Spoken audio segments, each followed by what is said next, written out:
Hey everyone, Ethan here. So as you probably already saw in the title, in this video I want to show you what in my opinion is currently the best AI agent for game development when it comes to value for money. And make sure you stay until the end because I'm going to show you how I set it up, how I connect it to Unity, and also a few practical things it can actually do inside a real project. And yes, I'm talking about OpenCode. For those of you who do not know it yet, OpenCode is an open source project, and it is very similar to Claude Code. And just in case you're a bit lost with all these terms, an AI agent is not exactly an AI model. The model is the brain, basically. The agent is the program around it. It gives the model tools so it can read files, edit files, run commands, understand your project, and help you work directly inside your computer. OpenCode itself is free, and it even gives you access to some free AI models. But for me, the most interesting part is this subscription called Go. For around €5 per month, you can access a lot of low-cost Chinese models that honestly can compete really well with GPT and Claude models for many coding tasks. And of course, you can also use your own AI models if you already have an API key. So if you use Claude, OpenAI, Google, GitHub, or any other popular provider, you can connect those services too. So let's go straight into downloading it. I will leave the link to this page in the description. Here we have a few different options. Normally, OpenCode is used inside the terminal. So basically, it is a program that you run from your terminal, and from there it modifies the files you ask it to modify. But I think this option is more interesting. Not long ago, they released a desktop app, and it feels very similar to the Claude app or the Codex app. So in this video, I'm going to show you how to use OpenCode with that desktop app. You also have extensions for VS Code, anti-gravity, and a few other options. But today I want to keep things simple. To download the app, you just click the download button for the operating system you're using. Once it is installed, the first time you open it, you should see something like this. And the great thing is that you do not even need to log in or create an account to start using it.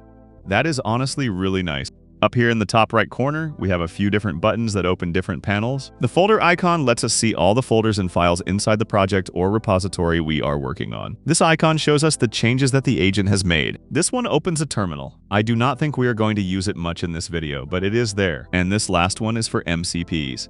I will show you later how to add MCPs.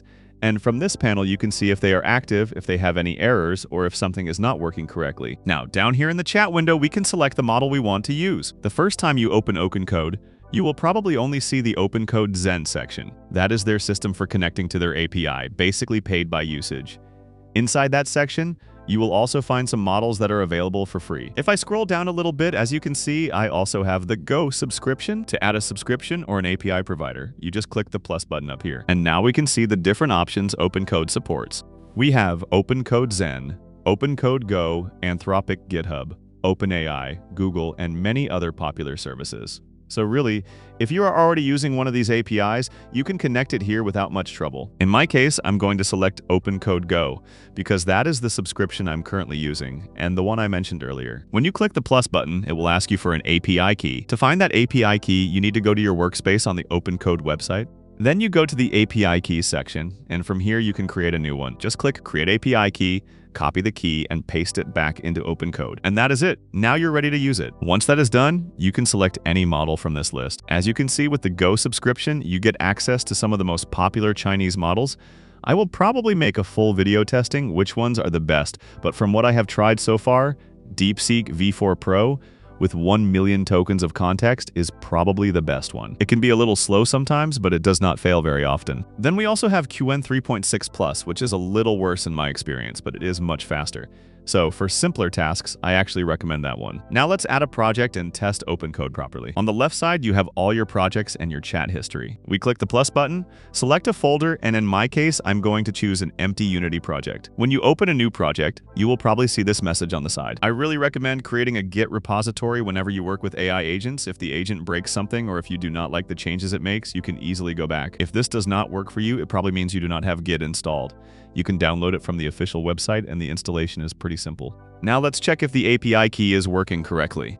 I'm going to ask the agent to tell me something about the project. And as you can see, it immediately understands that we are inside a Unity project. So technically this already works, but to give it better connectivity with Unity, we are going to install the Unity MCP. This allows the agent to edit Unity assets and code more directly, and it gives it a much better connection with the editor. I have already explained this in another video, so I will go through it quickly. We go to the GitHub repository, copy the link, and I will also leave that link in the description. Then we add it as a package inside Unity. Once it is added, we open the MCP for Unity window, and here we can see the server section and the client configuration section. Right now, Both icons are red because they are not configured yet. To configure OpenCode, you need to select it from the dropdown. The blue configure button does not work for me, so I'm going to show you how to do it manually. First, we expand this section, and now we need to copy this part here starting from where it says Unity MCP. Do not worry, I will leave the full configuration file in the description so you can just copy and paste it. Then we click Open up here, and this will open the OpenCode MCP configuration file. As you can see, I already have some other MCPs configured,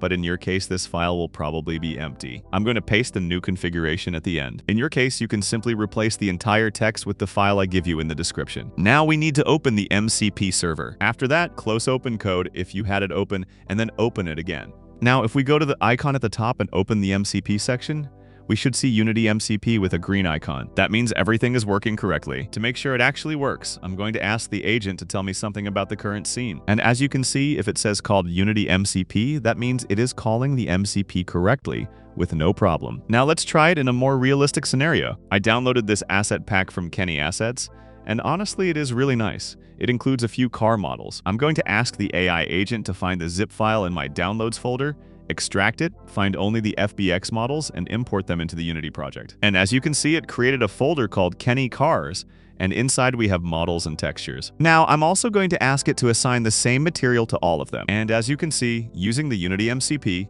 it is checking which material they use and applying it to the assets. It placed all the items in the scene with the same material. It looks like it forgot to assign the texture at first, but as you can see, if I add the texture manually, all of them are using the same material. Now let's move on to a second test. I'm going to ask it to choose one car asset, place it in the scene, and create a basic car controller. Down here, next to the model selector, there is a mode selector where you can choose between build and plan. If we select plan, the agent will not implement anything. It will only think through the task and propose what it wants to do. So I'm going to use that mode first, just to get a proposal. All right, now we have a first plan, but I want to make one change. I want it to use Cinemachine for the car camera. Okay, now it has created a second plan. This looks better, so I'm going to tell it to implement it. And as you can see, it is already editing things in the scene. It also enters play mode to check if there are errors and to test if everything works. Okay, now we have a first result, but it looks like the camera is not placed correctly.